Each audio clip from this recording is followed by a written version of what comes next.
पहाड़ की तलहटी में बसा एक बेहद खूबसूरत और हरा भरा गांव था, माधवगढ़। दिन के उजाले में यह गांव किसी स्वर्ग से कम नहीं लगता था। लहलहाते खेत, चहचहाते पक्षी और बहती हुई नदी की मीठी आवाज। लेकिन जैसे ही सूरज ढलता और शाम के साए गहरे होने लगते, इस गांव की तस्वीर पूरी तरह बदल जाती। शाम के 6 बजते ही गांव की गलियां श्मशान जैसी सुनसान हो जाती थीं। लोग अपने ही घरों में इस तरह छिप जाते थे जैसे बाहर कोई अदृश्य मौत घूम रही हो। हर घर के दरवाजे पर अंदर से मोटे मोटे ताले लगा दिए जाते। खिड़कियों को लकड़ियों से ठोक कर बंद कर दिया जाता था। यह कोई आम डर नहीं था। यह एक ऐसा खौफ था जिसने माधवगढ़ की रूह को कंपा दिया था। इसी गांव में दीनदयाल नाम का एक सीधा साधा और गरीब मजदूर रहता था। उसकी दुनिया उसकी 17 साल की बेटी काव्या के इर्द गिर्द घूमती थी। काव्या बहुत ही मासूम और शर्मीली लड़की थी। गांव के खराब माहौल को देखते हुए दीनदयाल ने अपनी बेटी का घर से बाहर निकलना पूरी तरह बंद कर दिया था। वह दिन रात अपनी बेटी पर नजर रखता था। रात को पूरा परिवार एक ही छोटे से कमरे में सोता था और कमरे का इकलौता दरवाजा दीनदयाल खुद अपनी चारपाई से सटाकर बंद करता था ताकि बाहर से कोई परिंदा भी अंदर ना आ सके। लेकिन एक सुबह सब कुछ तबाह हो गया। काव्या आंगन में झाड़ू लगा रही थी कि अचानक उसे तेज चक्कर आया और वह बेहोश होकर जमीन पर गिर पड़ी। उसके पेट में असहनीय दर्द हो रहा था। घबराया हुआ दीनदयाल उसे किसी तरह बैलगाड़ी में लिटाकर शहर के सरकारी अस्पताल ले गया। कुछ देर बाद जब डॉक्टर चेकअप करके बाहर आए तो उनके चेहरे पर एक अजीब सी खामोशी थी। उन्होंने दीनदयाल को अपने केबिन में बुलाया और एक ऐसी बात कही जिसने उस गरीब बाप के पैरों तले जमीन खींच ली। दीनदयाल, तुम्हारी बेटी गर्भवती है। यह सुनते ही दीनदयाल के हाथ से पानी का गिलास छूटकर जमीन पर चकनाचूर हो गया। उसकी आंखें फटी की फटी रह गईं। उसके होंठ कांपने लगे। ये आप क्या कह रहे हैं डॉक्टर साहब? मेरी बच्ची तो पिछले कई महीनों से घर की दहलीज के पार तक नहीं गई। रात को हम सब एक कमरे में सोते हैं, अंदर कोई नहीं आ सकता। मेरी बेटी बहुत पवित्र है, ऐसा हो ही नहीं सकता। दीनदयाल वहीं फर्श पर बैठकर फूट फूट कर रोने लगा। काव्या को जब यह बात पता चली तो वह सदमे में चली गई।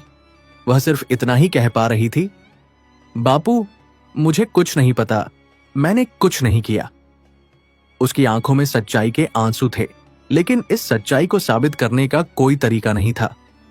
सबसे खौफनाक बात यह थी कि काव्या अकेली नहीं थी। डॉक्टर ने एक गहरी और हताश सांस लेते हुए कहा, मुझे पता है दीनदयाल, यह कोई गलती नहीं है। पिछले 4 महीनों में तुम्हारे माधवगढ़ गांव से यह 13वां मामला है। पूरे गांव में हाहाकार मच गया था। 13 लड़कियां जिन पर पहरा था, जो बंद कमरों में सोती थीं, जिनके घरों के ताले कभी नहीं टूटे, वो सब एक एक करके बिना किसी शारीरिक संबंध या बाहरी व्यक्ति के संपर्क के गर्भवती हो रही थीं। गांव के लोग इसे किसी भूत प्रेत या श्राप का नतीजा मानने लगे थे। पुलिस कई बार गांव आई, लेकिन हर बार खाली हाथ लौट गई, क्योंकि ना कोई दरवाजा टूटता था, ना कोई खिड़की खुलती थी और ना ही किसी अजनबी के पैरों के निशान मिलते थे। सब कुछ असंभव सा था। जब स्थानीय पुलिस हार गई तो यह रहस्यमयी और खौफनाक फाइल राज्य की राजधानी भेजी गई, और यह फाइल एक ऐसी महिला के मेज पर रखी गई जिसके नाम से ही बड़े बड़े अपराधियों के पसीने छूट जाते थे। तेज तर्रार और निडर आईपीएस अधिकारी श्रुति देसाई। श्रुति ने जब उन 13 लड़कियों की फाइल पढ़ी तो उसकी भ्रुकुटी तन गई। उसने पुलिस की नाकामी की रिपोर्ट देखी और समझ गई कि यह कोई भूत प्रेत का काम नहीं, बल्कि किसी बहुत ही शातिर और खतरनाक इंसान का रचा हुआ खेल है। एक ऐसा खेल जो बंद दरवाजों के पार खेला जा रहा था। श्रुति ने अपनी कुर्सी से उठते हुए खिड़की के बाहर देखा। उसकी आंखों में एक गहरी चमक थी। उसने ठान लिया था कि इस रहस्य को सुलझाने के लिए उसे खाकी वर्दी नहीं, बल्कि एक ऐसा रूप लेना होगा जिसकी इस गांव में किसी को उम्मीद ना हो। माधवगढ़ का असली सच अब बाहर आने वाला था। आईपीएस श्रुति देसाई अच्छी तरह जानती थीं कि पुलिस की वर्दी देखकर असली मुजरिम हमेशा बिलों में छिप जाते हैं। इस रहस्य को सुलझाने के लिए उन्हें गांव का ही हिस्सा बनना होगा। अगले ही दिन शहर की सबसे तेज तर्रार आईपीएस ऑफिसर एक बिल्कुल अलग रूप में थी। उन्होंने मैली कुचैली साड़ी पहनी, बालों को बिखेर लिया और चेहरे पर मिट्टी मल ली। अब वह आईपीएस श्रुति नहीं बल्कि रज्जो नाम की एक बेसहारा औरत लग रही थी, जो काम और रोटी की तलाश में भटक रही थी। दोपहर ढलते ढलते श्रुति माधवगढ़ पहुंच गई। गांव में कदम रखते ही उन्हें वह खौफ महसूस हुआ जिसके बारे में उन्होंने सिर्फ फाइलों में पढ़ा था। सूरज अभी पूरी तरह डूबा भी नहीं था, लेकिन गलियां एकदम सूनी हो चुकी थीं। किसी घर से बच्चों के हंसने की आवाज नहीं आ रही थी। दरवाजे धड़ाधड़ बंद हो रहे थे और खिड़कियों पर पर्दे खींचे जा रहे थे। गांव की हवा में एक अजीब सी घुटन थी। श्रुति धीरे धीरे चलते हुए गांव के बीचों बीच पहुंची। उन्होंने जानबूझकर एक ऐसा घर चुना जहां एक जवान लड़की रहती थी। यह घर हरिया नाम के एक किसान का था, जिसकी 16 साल की बेटी थी, सुमन। श्रुति ने हरिया के दरवाजे पर दस्तक दी और रोती हुई आवाज में कहा, भैया, मैं 2 दिन से भूखी हूं, मेरा कोई नहीं है। मुझे आज रात अपने आंगन के कोने में सोने की जगह दे दो, भगवान तुम्हारा भला करेगा। पहले तो हरिया ने साफ मना कर दिया। उसकी आंखों में गहरा डर था, लेकिन उसकी पत्नी का दिल पसीज गया। एक बेसहारा औरत को रात के अंधेरे में बाहर छोड़ना उसे ठीक नहीं लगा। उसने अपने पति को मनाया और श्रुति को घर के अंदर बुला लिया। घर के अंदर का नजारा देखकर श्रुति अंदर तक सिहर उठी। सुरक्षा के नाम पर हरिया ने अपने ही घर को एक जेल बना दिया था।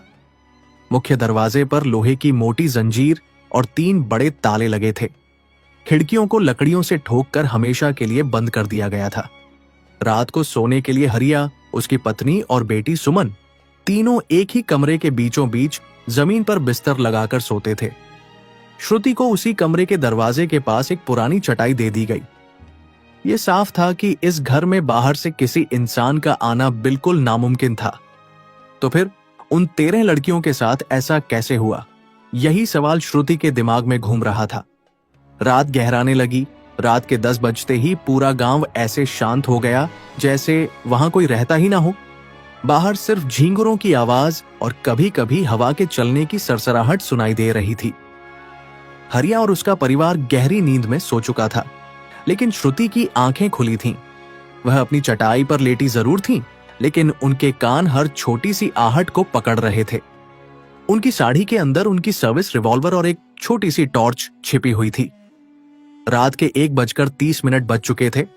तभी अचानक श्रुति को एक बहुत ही हल्की सी आवाज सुनाई दी। यह दरवाजे के टूटने या किसी के चलने की आवाज नहीं थी। यह एक अजीब सी फुस्स जैसी आवाज थी जो छत की तरफ से आ रही थी। श्रुति ने बिना हिले डुले अपनी आंखें हल्की सी खोलीं। कमरे में घुप अंधेरा था। तभी उन्हें हवा में एक अजीब सी मीठी गंध महसूस हुई। यह गंध साधारण नहीं थी। श्रुति की पुलिस ट्रेनिंग ने तुरंत खतरे को भांप लिया। यह एक बहुत ही तेज केमिकल गैस, एनेस्थेटिक गैस थी, जो इंसान को कुछ ही सेकंड में बेहोश कर सकती थी। मुजरिम दरवाजे से नहीं बल्कि छत से आ रहे थे।